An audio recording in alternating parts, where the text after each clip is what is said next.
What's your response to those who would object? Well, first of all, what do you think the best argument against tattoos is from a Christian perspective? And what's your answer? Sure. Well, first thing I would say is this. I've had lots of people come up after, like I used to do a lot more talks or music and stuff, and people would come up. A lot of times it'd be a mom, but a lot of times it'd also be a kid who would want to know what to tell his mom or, whatever. And the first thing I would always say is like, dude, I could be wrong. Like, I think you can, I really do think you can make an argument why not to get covered in tattoos. And that's a totally. But what is that argument? Well, I just prudence, like our body is not important. Right. We don't believe that like only the soul matters. The body matters. All these things matter. Yeah. And I think there could just be like a sense of like, well, I've heard people say like you wouldn't put a bumper sticker on a Ferrari. Yeah, but I mean, I don't know. I mean, I think like everything like that could limp a little bit. It's kind of corny. You know what I mean? Like I just feel like there's things like people throw out real quickly that like I think I get it why you're saying that. But like the one thing like like the Levitical law stuff, like you shall not. But we don't follow Levitical law anymore. You know what I mean? Like we don't. When a woman is menstruating, we don't tie her to a tree or whatever it says to do. You know what I mean? So if someone is like living by that, then they need to be doing that. It's just like that's a little fair. silly to me. That's fair. But at the same point, I guess the argument, not for it, but the argument that I would say that why it's acceptable. Why like it's something you acceptable could do. is so John Paul II, who's one of my heroes. He had great tats. He had great tattoos. Tattoos.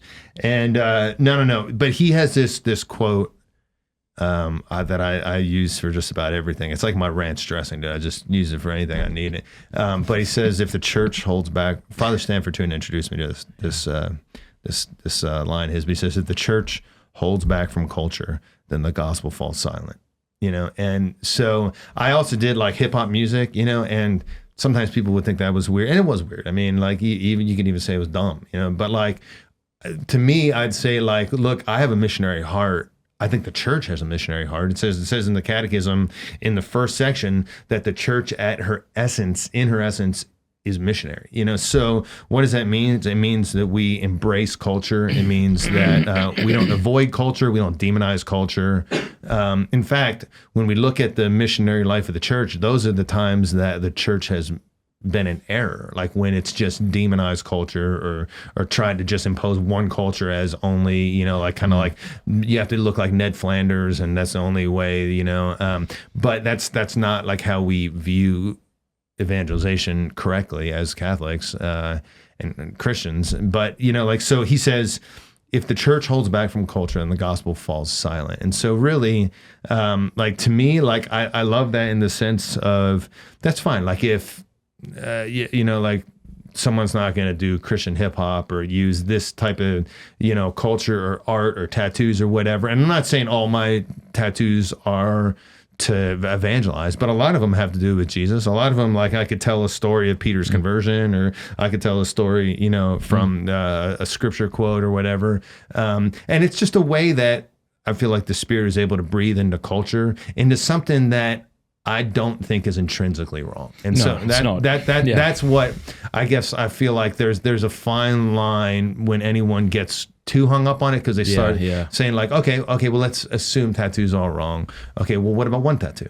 What about piercing your ears? Well, yeah, you can't do it 18 times. Well, what about one time? Well, that's weird in certain parts of the world. What about a bigger hole in your ear? Like there's just certain cultural norms that I think it's easy for us to say like, well, this is intrinsically right or this is intrinsically wrong, and sometimes it's just like, no, this is our culture. Or when we did evangelization wrong, sometimes missionary wise, it's just like we try to institute a white man's culture view of religion, and we now know that that's not like what the correct way of doing it. Or like when we look at our saint, like saints in the church, like Saint Isaac Jogues with Vagabond Missions, that's, our patron saint. You think like, here's a guy who came over and got involved in Native American culture, and he somehow raised up Christianity in a world where he didn't have Rosetta Stone or something to look up. Well, what do Iroquois Indians do or what, but he entered into it and he found a way to breathe the Spirit into it, breathe the gospel into it. And so, I know that's... No, I think you're right. If I could, I mean, one of the things I always say on the show is, like, a faithful Catholic isn't only one who submits to what the church teaches authoritatively.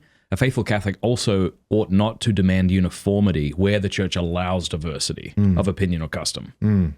So you meet these people and they'll get hung up on something that isn't essential, and they'll start demanding that you engage in their devotion because they've gotten a lot out of it. So they talk about it as if it's divine revelation. Sure. And we shouldn't do that. I mean, the other thing is, like, let's take the opposite. Like, imagine it is wrong. I'm wrong. Tattoos are wrong, or whatever.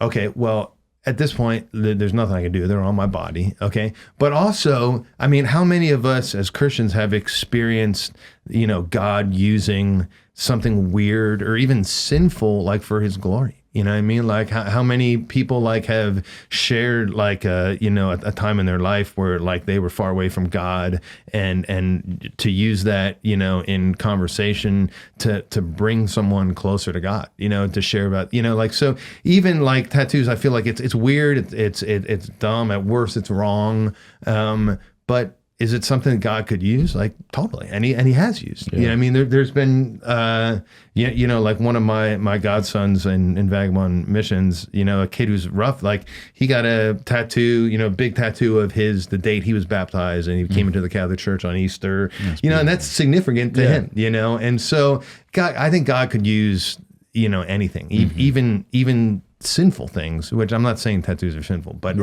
worst case scenario, I think God still uses it. That's the beautiful thing,